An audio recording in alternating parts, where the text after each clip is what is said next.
You've handpicked some of the best questions that we've been asked by die-hard Liverpool fans. Are you ready for them now? Absolutely, let's go. Let's go.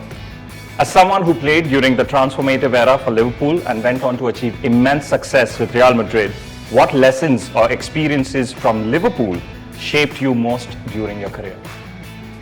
Well, all the magnificent coaches probably I worked with are, but it would have been particularly my father. He was my guiding light when I was young.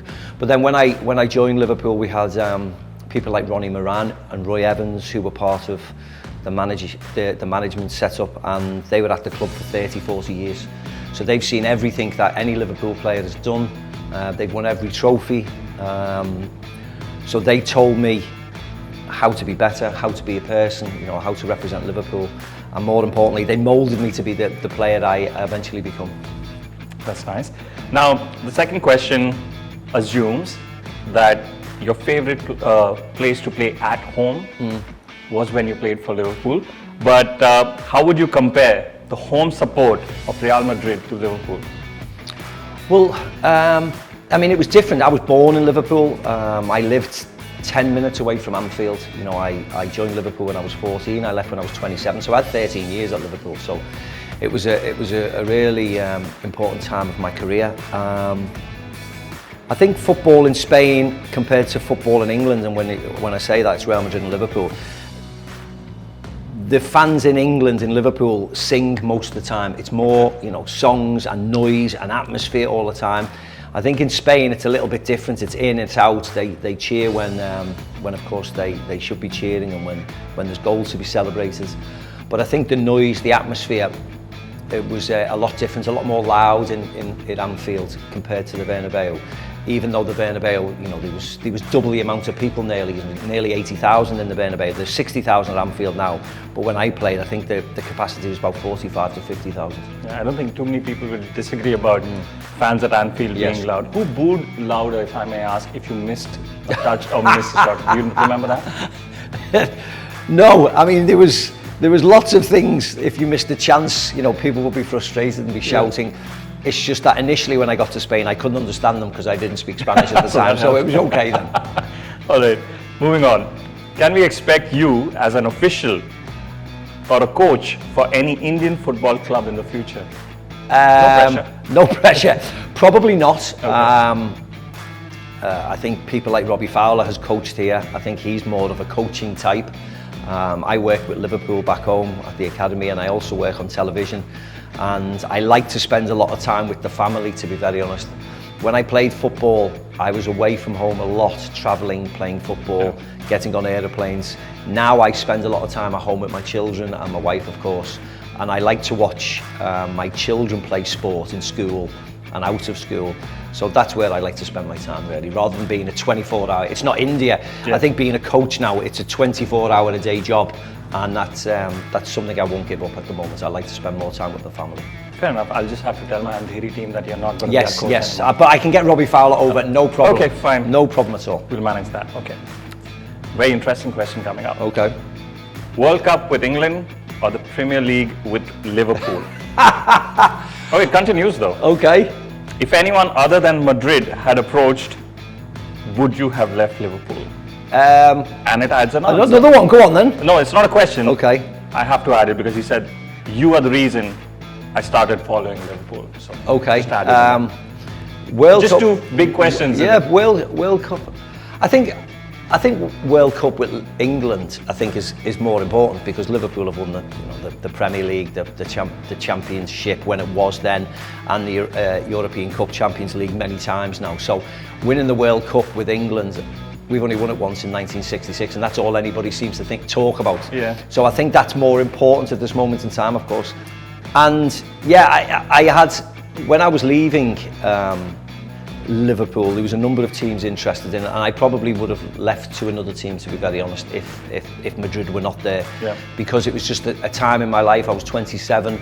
My mother had just passed away. I needed to go, and I needed to leave the country and experience a different culture, a different lifestyle. So yes, if it wasn't Madrid, I probably would have gone to another team. Okay. Current times, do you think Arne Slot can become the greatest of all managers of Liverpool's history with the success he has shown in his very first year of taking charge of the club? That is a phenomenal question. Yes, well, no listen, pressure on Arne either. No pressure on Arne. Listen, the answer is let's hope so, of course, because then they'll have the most magnificent success for the next 10 years. But based on what you've seen, but it's incredibly difficult to emulate Bob Paisley, Bill Shankly's difference because, of course, he had relegation, promotion and things like that. Let's hope it doesn't get to that stage, but, Bob Paisley winning European Cups and leagues, and Kenny Dalglish winning leagues and FA Cups. It'll be outstanding if he could, but I think now is a lot more difficult with the teams that they have to play against. But Arne Slot is doing an incredible job. Interestingly, you didn't drop Jurgen Klopp's name in there, so my next question, follow-up to that is, considering a lot of managers have failed in the footsteps of successful managers, because Jurgen Klopp made Liverpool fans believe again, in that respect, do you then hold Arne Slot in a much higher regard with what he's managed in his first year? Well, what he's done as of here now, sitting with you, has been exceptional, but that doesn't count for anything, unfortunately. Okay. When you're Liverpool manager, you have to lift a trophy, firstly, and then you have to lift an important trophy. A League Cup's fantastic, an FA Cup's fantastic, but Liverpool football fans want you to lift the Premier League and want you to lift the Champions League. Liverpool have won many things in the past, and everybody wants you to lift the best trophies now because Liverpool have been so successful. And those trophies are the Premier League and the Champions League. So if Arne Slot does lift one of those trophies in his first year, he'll certainly go a long way to trying to be with the people, the Rafa Benitez's, the Jurgens, of course, and the people in the past who have lifted the Champions League, certainly. Well, considering where they are in the table, I think it's going to be very Let's hope so. Okay, if you could relive one moment in your career, and I'm going to specify on the football pitch. Yes. Why not specify on the football pitch?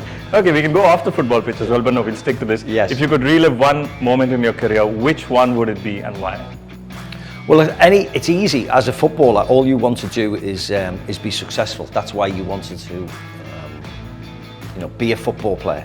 You didn't want to play and lose every single game. So, I first went to Wembley Stadium when I was 12 years of age with my father to watch an FA Cup final. It was Everton at the time. I was an Everton fan when I was young, most people know. And Everton won. They beat Watford 2-0. And I thought you couldn't get any happier than that as a 12-year-old, particularly with my father. Yeah. And then if you roll on 8 years later, when I was 20, I played at Wembley in the FA Cup for Liverpool, and I walked up those stairs myself and lifted the trophy.